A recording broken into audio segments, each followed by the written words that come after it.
Hari ini ada 3 berita terbaru dan terupdate tentang Prabowo dan Gibran. Silahkan simak baik-baik, inilah berita yang pertama. Isu dinasti politik keluarga Jokowi, bagaimana tanggapan Jokowi? Presiden Joko Widodo memberikan tanggapan terhadap isu tudingan terkait kemungkinan adanya dinasti politik setelah putra sulungnya, Wali Kota Solo Gibran Rakabuming, diumumkan sebagai calon wakil presiden pendamping Prabowo Subianto. Dalam merespons kontroversi ini, Presiden Joko Widodo menekankan bahwa proses pemilihan calon wakil presiden melibatkan pertimbangan yang matang dan disertai dengan pertanggungjawaban yang tinggi. Dalam pidatonya, Presiden menyatakan bahwa keputusan tersebut diambil berdasarkan kapabilitas dan dedikasi Gibran Rakabuming terhadap pelayanan publik. Ia menekankan bahwa setiap individu, tanpa memandang latar belakang keluarga, memiliki hak untuk berpartisipasi dalam proses politik dan pemilihan umum.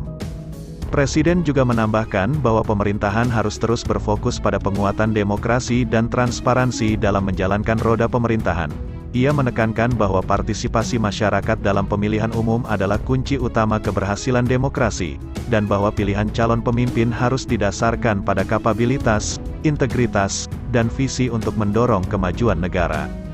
Dengan tanggapan ini, Presiden Joko Widodo berupaya menegaskan bahwa keputusan yang diambil merupakan bagian dari dinamika demokrasi yang sehat dan bahwa setiap calon dipilih atas dasar meritokrasi dan dedikasinya terhadap kepentingan rakyat. Presiden Joko Widodo dengan tegas menyatakan bahwa isu seputar dinasti politik akan kembali menjadi penilaian masyarakat. Dalam pandangannya, hasil pemilu seharusnya merupakan cerminan kehendak rakyat dan bukan semata-mata ditentukan oleh elit politik. Ia menekankan bahwa keputusan akhir tetap berada di tangan masyarakat, yang memiliki hak suara untuk menentukan pemimpin mereka. Isu dinasti politik menjadi sorotan publik setelah putra sulung Presiden, Gibran Rakabuming, memenuhi syarat untuk maju sebagai calon presiden dan wakil presiden.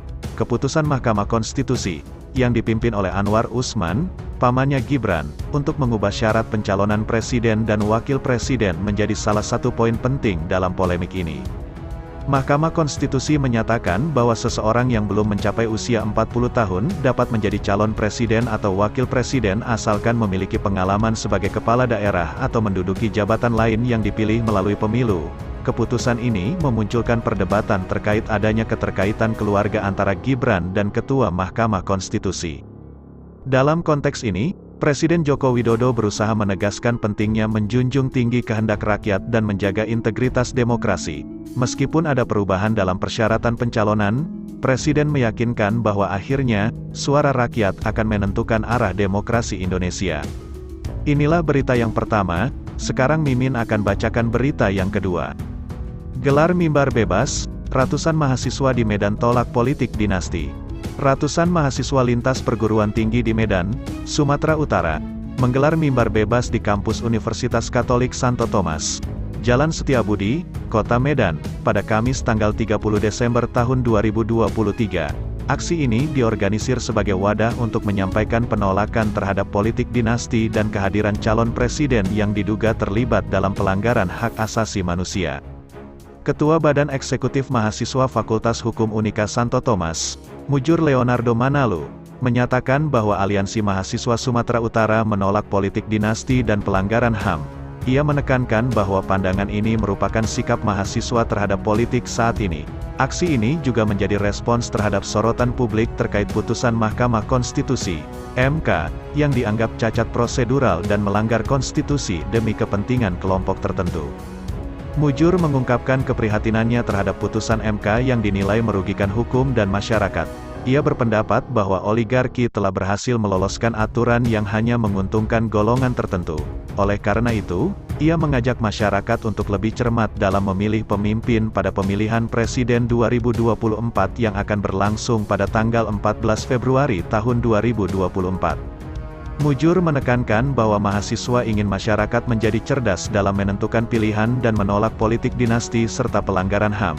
Pada acara mimbar bebas tersebut, sejumlah tokoh dari berbagai latar belakang, seperti seniman, budayawan, dosen, dan tokoh masyarakat, menyampaikan orasinya. Rektor Unika Santo Thomas, Prof. Dr. Maidin Gultom, turut berbicara dalam acara tersebut.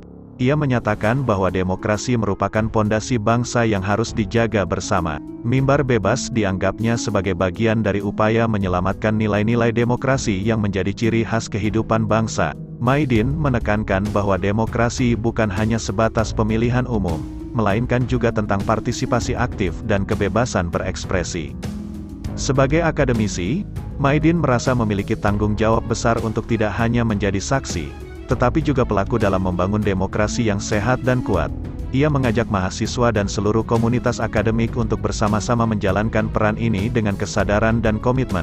Maidin juga menegaskan bahwa mimbar bebas ini adalah panggilan untuk bersama-sama melawan ancaman terhadap demokrasi, toleransi, dan ketidakadilan. Sebagai penutup, Maidin mengajak semua pihak untuk merenung tentang arti penting demokrasi, membangun kebersamaan, dan memperkokoh ikatan sebagai akademisi yang berkomitmen pada demokrasi dengan pikiran rasional dan objektif, tanpa kekerasan fisik maupun psikis. Inilah berita yang kedua, sekarang Mimin akan bacakan berita yang ketiga.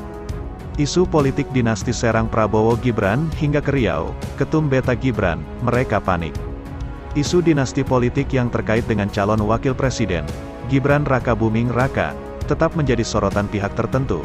Meskipun demikian, relawan Beta Gibran, yang merupakan pendukung Gibran, menyadari bahwa isu ini disematkan hingga ke tingkat daerah. Tuwedi Ginting, Ketua Umum Relawan Beta Gibran, merespons dengan sikap santai terhadap serangan dari pihak lain yang menggunakan narasi dinasti politik. Ia menyoroti bahwa dalam konteks politik Indonesia, dinasti politik tidak bersifat pewarisan seperti di kerajaan.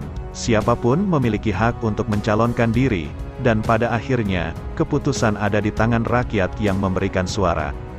Tuwedi mengungkapkan pandangannya saat menghadiri acara konsolidasi Beta Gibran di Provinsi Riau. Menurutnya, narasi dinasti politik yang diarahkan kepada pasangan Prabowo Gibran sebenarnya merupakan bentuk kepanikan. Ia menyatakan keyakinannya bahwa isu ini disebarkan oleh pihak tertentu yang menyadari potensi kemenangan Prabowo Gibran dalam pemilihan presiden.